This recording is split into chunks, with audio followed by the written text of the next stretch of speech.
کہ ہو سکتا تھا کہ کوئی بندہ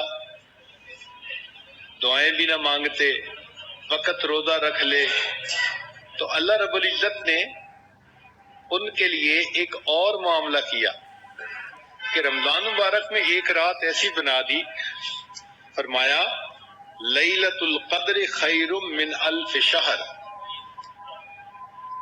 شب قدر کی عبادت 1000 مہینوں کی عبادت سے بہتر۔ اگر کیلکولیشن کی جائے تو 1000 مہینے 83 ایئرز کے برابر بنتے ہیں۔ گویا جس خوش نصیب عورت نے شب قدر کی عبادت کر لی، اس کو 83 ایئرز عبادت کرنے کا ثواب مل گیا۔ گویا پوری زندگی کی عبادت کا ثواب ایک رات میں حاصل ہو گیا۔ یا اللہ، یہ کام کتنا آسان!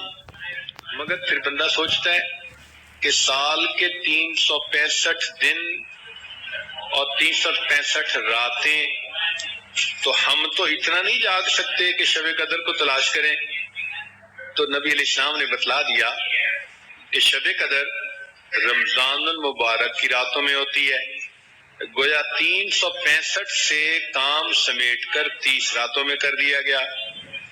پھر بندہ سوچتا ہے جی 30 راتیں تو جاگنا بڑا مشکل، تو نبی علیہ السلام نے بتلا دیا کہ دیکھو بھائی، رمضان کی آخری عشرے میں وہ رات ہوتی ہے، گویا 10 راتوں میں کام سمیٹ دیا گیا۔ پھر ذہن سوچتا ہے کہ ہم تو بہت کمزور ہیں، 10 راتیں جاگنا بھی مشکل، تو نبی علیہ السلام نے اور گیس لگا دیا، فرمایا کہ آخری عشرے کی طاق راتوں میں تلاش کرو۔ گویا 21، 23، 25، 27 اور 29، یہ کل 5 راتیں ہوئیں۔ اب بتائیں کہ اپنی بخشش کروانے کے لیے اور ساری زندگی کے گناہ بخشوانے کے لیے 5 راتوں میں عبادت کرنا کون سا مشکل کام ہے؟ یہ تو کمزور آدمی بھی کر سکتا ہے، بیمار بھی کر سکتا ہے، معذور بھی کر سکتا ہے، ہر بندہ کر سکتا ہے 5 راتیں جاگنا۔ پھر اگر کوئی سوچے کہ جی پوری رات جاگنا تو بڑا مشکل، تو نبی علیہ السلام نے مزید آگے بتا دیا کہ اس رات میں ایک خاص وقت آتا ہے جب جبریل علیہ السلام فرشتوں کو لے کر زمین پر آتے ہیں، تنزل الملائکۃ والروح فیہا بإذن ربہم من کل امر سلام۔ تو وہ خاص نور کا وقت ایسا ہوتا ہے کہ اس وقت میں اگر کوئی عبادت کرے تو اس کی عبادت قبول، 83 سال کا ثواب۔ اب سوچ آتی ہے کہ یا اللہ، ہمیں کیا پتا کہ رات کے کس وقت میں وہ نور کے لمحہ شروع ہو؟ تو قرآن مجید نے اس میں بھی آسانی کر دی، اتنا بتا دیا کہ وہ لمحہ جب بھی شروع ہوگا، ہی حتی مطلع الفجر، وہ طلوع فجر تک رہے گا، یعنی روزے کے شروع ہونے کا جو ٹائم ہے، جس کو ہم کہتے ہیں سحری کے ختم ہونے کا وقت، وہ اس وقت تک برکتیں رہتی ہیں۔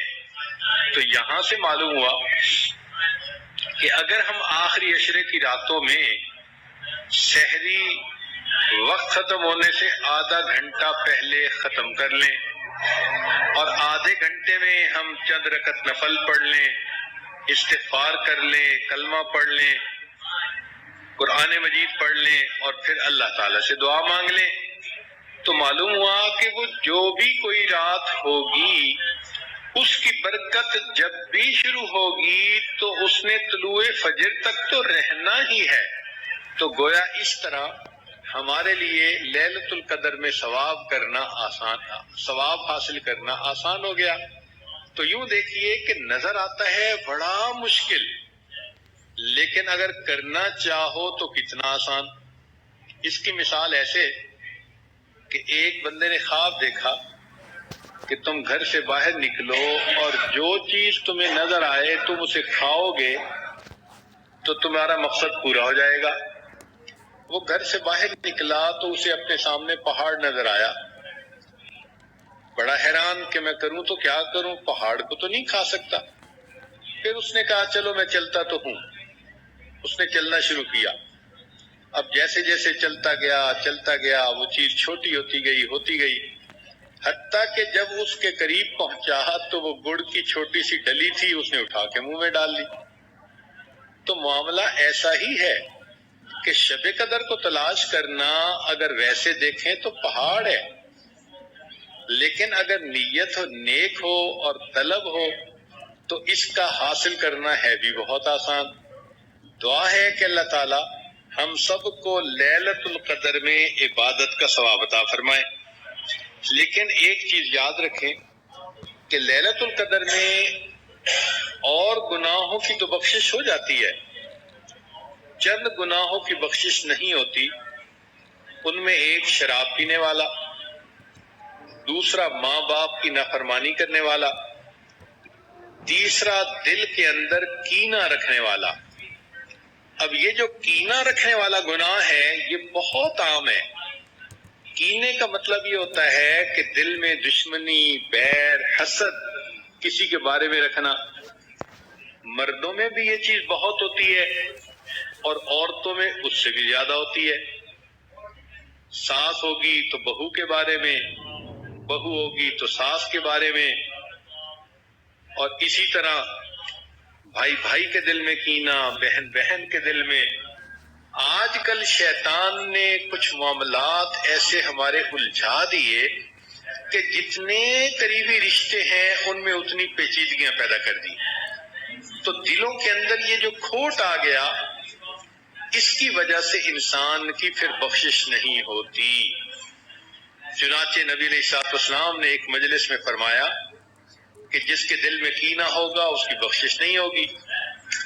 ایک نوجوان کھڑا ہوا، اس نے کہا اللہ کے نبی صلی اللہ علیہ وسلم میرے دل میں خالہ کے بارے میں ایک بات ہے جو نکلتی نہیں۔ فرمایا جب تک دل سے نہیں نکالو گے بخشش نہیں ہوگی۔ تو وہ نوجوان صحابی گئے، خالہ سے جا کر معافی مانگی، صلح و صفائی کی، واپس آئے تو نبی علیہ السلام نے فرمایا کہ اب اللہ تعالیٰ تمہاری گناہوں کی بخشش فرما دیں گے۔ تو ہمیں بھی چاہیے کہ رمضان مبارک کی راتوں میں اگر ہمارے دل میں کسی کے بارے میں کوئی رنجش ہے بھی تو ہم معاف کر دیں۔ بھئی اللہ رب العزت نے بھی تو ہمیں معاف کرنا ہے نا، تو اس معافی کے بدلے اگر ہم معاف کر دیں تو یہ کام کتنا آسان ہے کہ اللہ بس آپ سے ہم معافی چاہتے ہیں، آپ ہمیں معاف کر دیجئے، اور آپ کے بندوں کے بارے میں جو ہمارے دل میں رنجشیں ہیں ہم ختم کر دیتے ہیں۔ تو یہ ایک سودا کرنے والا ہے جس کو کر لینا چاہیے۔ اور ایک قطع رحمی کرنے والے کی بھی بخشش نہیں ہوتی۔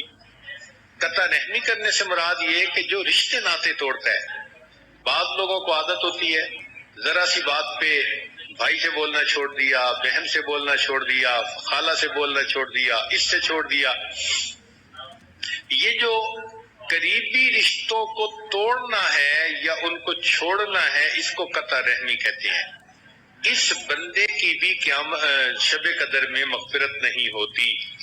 لہذا ہمیں ان گناہوں سے توبہ کرنی چاہیے تاکہ لیلۃ القدر میں ہمارے گناہوں کی بخشش ہو جائے۔